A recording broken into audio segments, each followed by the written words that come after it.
Hello everyone. Start करते हैं, continue करता हूँ डेरिवेटिव्स का जो सम्स है।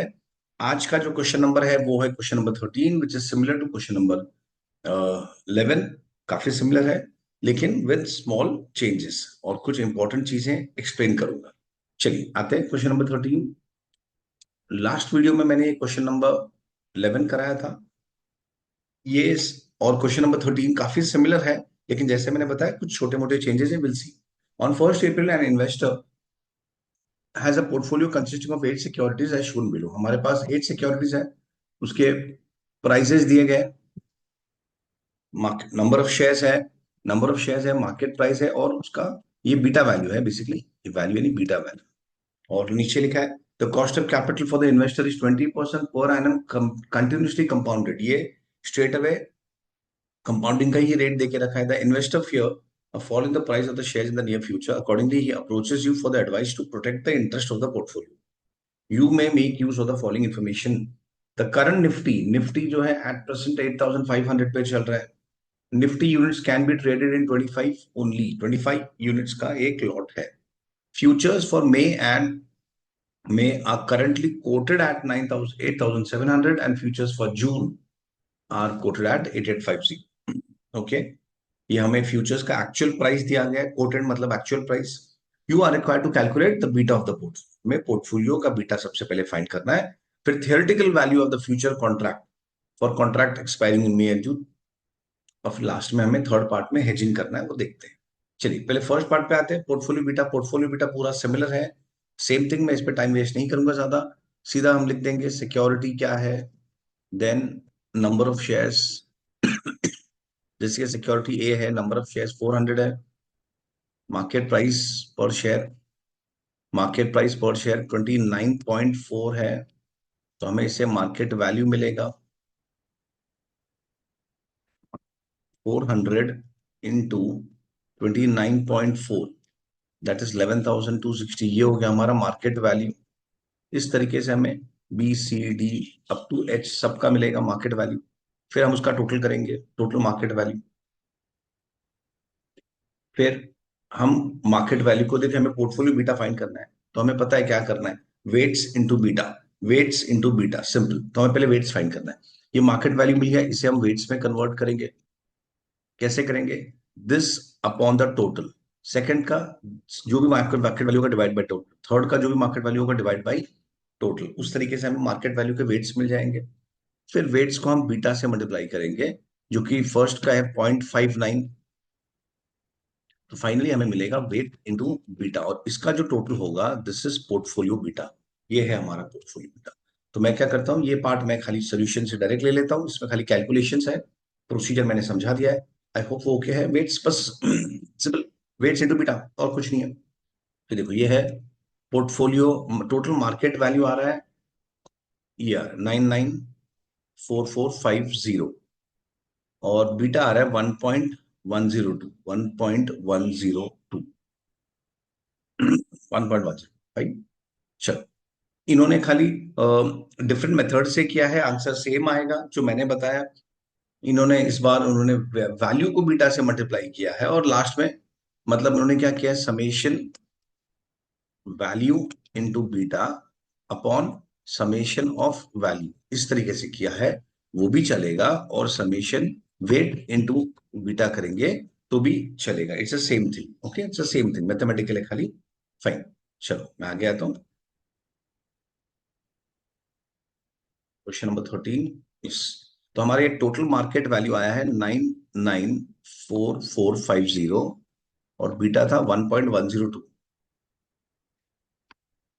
फाइन, चलो ये दो इंपॉर्टेंट चीजें मिल चुके हैं जो हमें आगे काम आएगी। आगे नेक्स्ट है, अभी पूछा गया the theoretical value of the futures contract for contracts expiring in May and जून। हमें थियोरेटिकल वैल्यू फाइंड करना है। चलो आते हैं, पहले हमें मे का और जून का दोनों का फाइंड करना है। पहले मैं जून का कैलकुलेट करता हूँ, फिर मई का। कैसे भी कर सकते हो, मेक्स नो डिफरेंस। और मैंने फिर से मैं रिपीट कर रहा हूँ, मैंने बताया था पहले भी कि फ्यूचर्स प्राइस फाइंड करने का, थियोरेटिकल फ्यूचर प्राइस फाइंड करने का तीन तरीका होता है, या सिंपल इंटरेस्ट, या कंपाउंड इंटरेस्ट, या फिर कंटिन्यूस कंपाउंडिंग, तो इसमें हम कंटिन्यूस कंपाउंडिंग यूज करेंगे क्योंकि क्वेश्चन में दिया गया है, ई रेस टू का वैल्यू दिया गया है, future value is equal to spot into e raise to r t. Spot price question में दिया था, आई थिंक ये है स्पॉट प्राइस 8,500, स्पॉट निफ्टी का प्राइस है 8,500 into e raise to, rate of interest 20% है। और अब हम आते हैं टी में। अब हम टी कैसे लेंगे, हम कौन से मंथ में, एट प्रेजेंट हमारा जो डेट है वो है अप्रैल, अप्रैल, और हमें चाहिए जून फ्यूचर, तो अप्रैल मई और जून एंडिंग, 3 मंथ्स, तो 3 मंथ्स का चाहिए, 3/12, अप्रैल मई और जून, तो ये हो गया 8,500 इंटू ई रेस टू 0.05, और इसका वैल्यू स्ट्रेट अवे यहाँ पे दिया गया 0.05 का, 1.05127, 1.05127। अब इसमें नॉर्मली बच्चे थोड़े कंफ्यूज हो जाते हैं, बोला सर लास्ट सम जब किया था हमने, तो हमने डिफरेंस डेज में लिया था, लास्ट टाइम जब हमने सम किया था तो हमने डिफरेंस डेज में लिया था, और आज हम डिफरेंस ले रहे हैं, 1 सेकेंड जरा मैं लिख लेता हूँ पहले एक बार, इसको मल्टीप्लीकेशन 8,500 इंटू 1.05, वो आ रहा है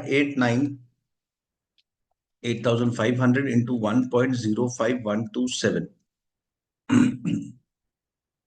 8,935.795। ओके, हाँ इसमें एक पॉइंट है जहां पे बच्चे कंफ्यूज होता है कि जैसे मैंने लास्ट टाइम जब सम कराया था, देखिए यहाँ पे ही है, ये सम जब मैंने कराया था तब मैंने यहाँ पे जो डिफरेंस लिया था वो डेज में लिया था, और आज मैं जब कर रहा हूं तो उसमें मैंने मंथ्स में लिया है। उसका रीजन सिंपल है, अगर मैं लास्ट टाइम के सम में क्वेश्चन नंबर 11 में ये जो सोल्यूशन था, अगर मैं यहाँ पे मंथ्स लेता, देखो अगर मैं यहाँ पे मंथ्स लेता तो क्या होता, तो इसके जगह पे मैं लिखता 2 मंथ्स था लास्ट टाइम के समय, जैन फेब, 2/12 होता, तो अगर 2/12 होता तो 0.0998 इंटू 2 डिवाइड बाय 12, वैल्यू आता 0.0166, और वो वैल्यू क्वेश्चन में नहीं दिया गया था, हमें ये ई रेस टू करके चेक करना है। इन शॉर्ट, अगर शॉर्ट में समझाऊं तो डेज में भी ट्राई कर लो भाई, और मंथ्स में भी कर लो, जहां पे हमारा वैल्यू मिल रहा है हम वो करेंगे। ये एग्जाम पॉइंट्स है, क्योंकि इंस्टीट्यूट डेटा कैसा देगा एग्जाम में, उसके ऊपर अकॉर्डिंग टू दैट हमें सिलेक्ट करना है। तो ये सब मैं अगर मैं मंथ्स में करता हूं तो मुझे मेरा ई रेस टू वैल्यू इससे मैच नहीं हो रहा है, तो मैंने डेज में देखा तो डेज में हो गया। वेराज अगर मैं ये सम पे आता हूं, तो अगर मैं डेज में करूंगा तो नहीं मैच होगा, मंथ्स में डायरेक्टली दिया गया है, यहाँ पे ये वैल्यू डायरेक्टली मेरा मैच हो रहा है। ओके, जून वाला वैल्यू मैच हो रहा है, आई होप सबको ये समझा। फाइन, अब मैं आता हूं मई में, अब हम मई पे आते हैं। मई फ्यूचर्स फाइंड करते हैं, futures is equal to spot into e raise to r t. Spot price हमारा है 8,500, ये हमारा स्पॉट प्राइस है, into e raise to r t, r हमारा 20% है, और टी होगा मे है, तो हम कौन से मंथ में, ऑलरेडी है यहाँ पे अप्रैल, सो अप्रैल और मई, तो कितना मंथ्स हुआ, 2 मंथ्स, तो इंटू 2/12, इंटू 2/12, तो this is 8,500 into e raise to 0.2 into 2 divide by 12, that is 0.0, तो ये हो गया रेस टू 0.0333, 4 डिजिट लेते हैं। अब यहां पे हम कंपेयर करेंगे तो हमें यहाँ पे ई रेस टू, ये देखो, हमें ई रेस टू 0.03 दिया गया है, एंड ई रेस टू 0.04, ये जून फ्यूचर में तो ई रेस टू 0.05 था, जो डायरेक्टली लकीली मिल गया, क्वेश्चन में दे के रखा था, पर इस बार नहीं दिया है, इस बार देखो क्या दिया, ई रेस टू 0.0333, तो हम क्या करेंगे, हमारे पास ई रेस टू 0.03 ये और 0.04, ये दोनों फिगर हमारे पास है, तो हम इंटरपोलेशन का टेक्निक यूज करेंगे। इंटरपोलेशन का टेक्निक, इंटरपोलेशन हमने बहुत बार किया है, तो इंटरमीडिएट से करते आ रहे हैं, पर काफी बच्चे इसमें फॉर्मूला यूज करते हैं इंटरपोलेशन के लिए, कि this plus this minus this something, ऐसा बहुत एक भयानक फॉर्मूला याद रखते हैं, but there is no need to remember any formula, एकदम सिंपल लॉजिकल है। देखो समझाता हूँ, एकदम सिंपल है, देखिए कोई फॉर्मूला नहीं यूज करना, जहां तक हो सके कम से कम फॉर्मूला याद रखो, 0.03 का जो रेश टू वैल्यू है उस पे इट इज 1.03045। ये ओके सबको? यहां से मैंने वैल्यू लिया है। अगर ई रेश टू 0.03 है तो वैल्यू है 1.03045। ओके, और ई रेश टू 0.04 अगर है तो वैल्यू है 1.04081। ओके, ये दो वैल्यूज दिए गए। हमें कौन सा वैल्यू चाहिए? हमें चाहिए 0.0333। तो इस ई रेस टू पे यहां पे हमारा वैल्यू क्या होगा, हमें ये चाहिए। राइट।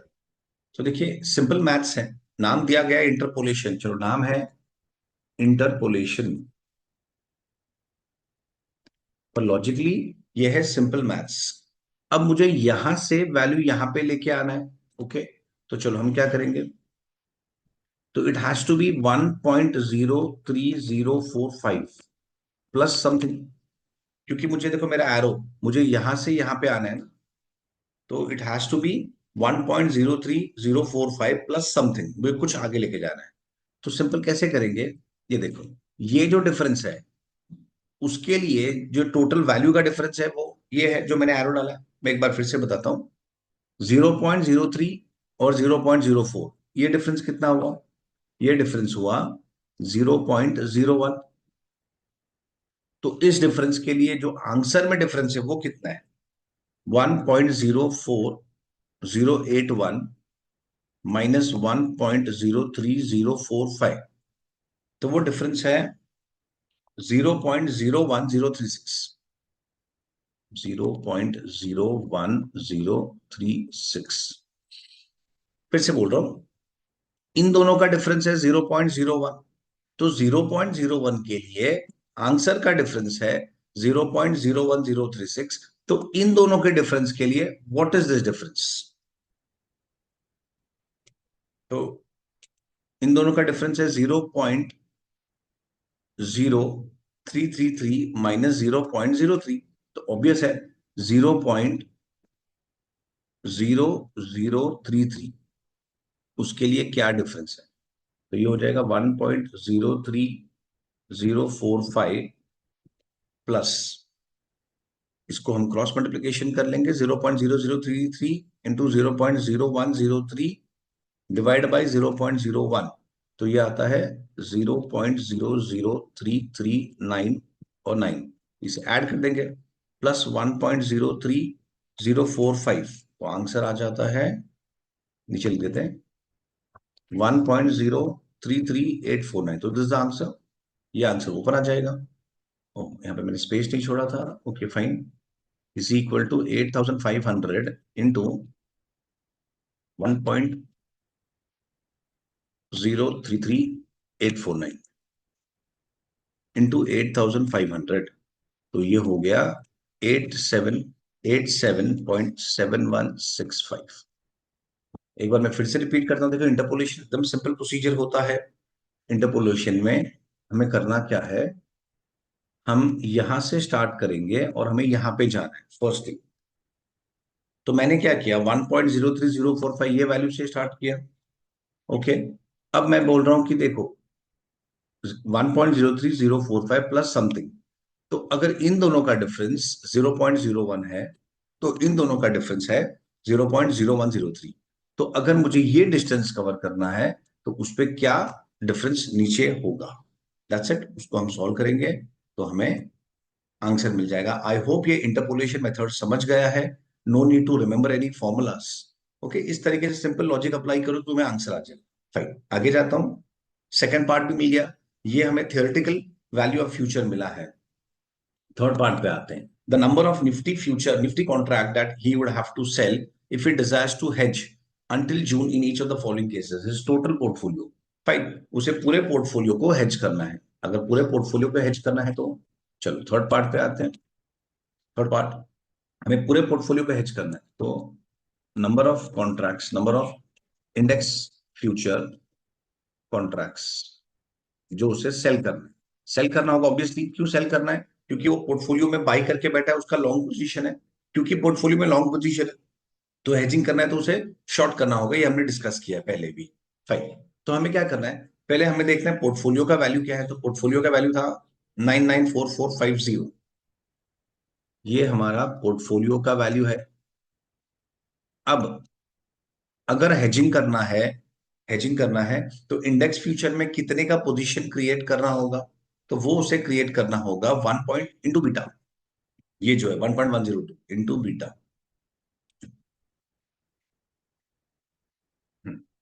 ये जो है इंटू बीटा 1.102।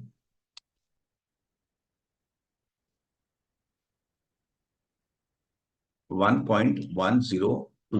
ओके, ये मैं फिर से बोल रहा हूँ, ये प्रीवियस वीडियो में इसका लॉजिक मैंने समझाया है कि हम क्यों बीटा करते हैं।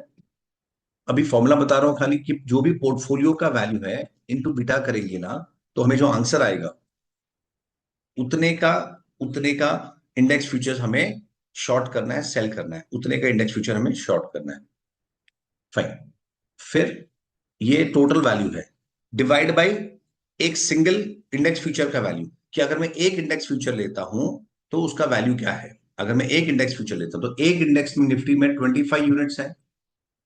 एक निफ्टी फ्यूचर में 25 यूनिट है।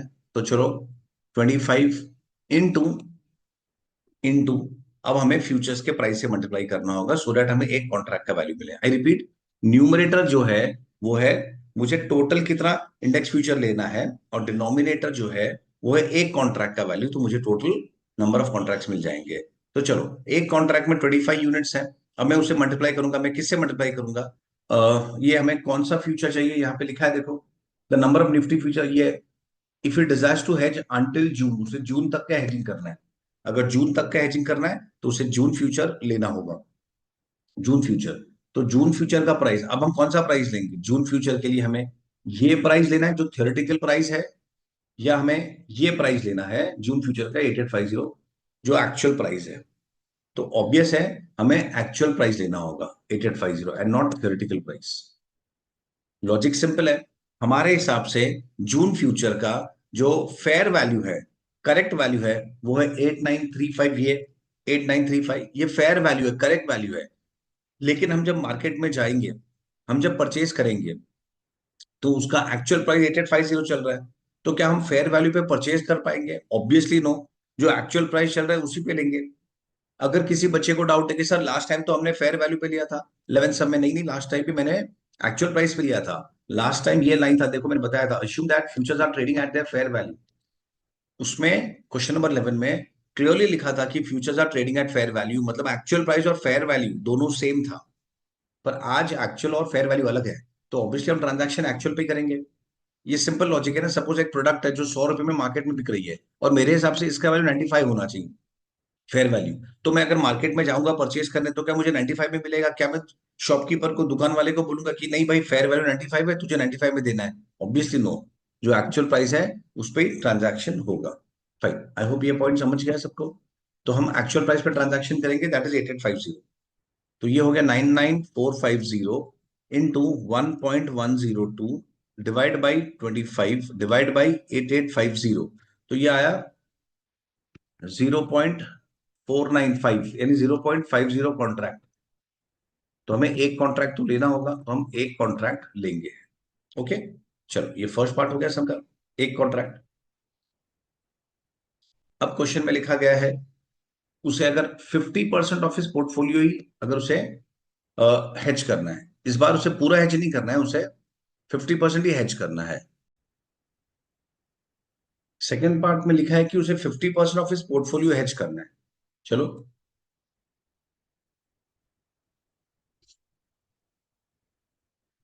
फाइन। अब यहां पे लिखा गया है कि उसे 100% नहीं, उसे 50% हेज करना है। तो अगर देखो उसको 50% हेज करना है तो कितना नंबर ऑफ कॉन्ट्रैक्ट वो सेल करेगा?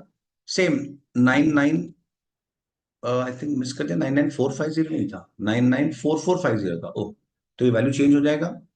This is 994450, 994450।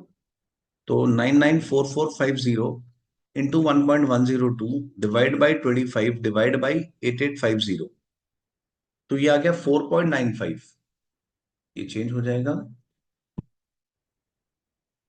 4.95 contract, which is nothing but 5 contracts. Similarly यहाँ पे 994450 अब इस बार क्या लिखा है, इस बार उसे 100% पोर्टफोलियो नहीं हेजिंग करना है। देखिए बाकी सब मैं सेम लिख रहा हूं,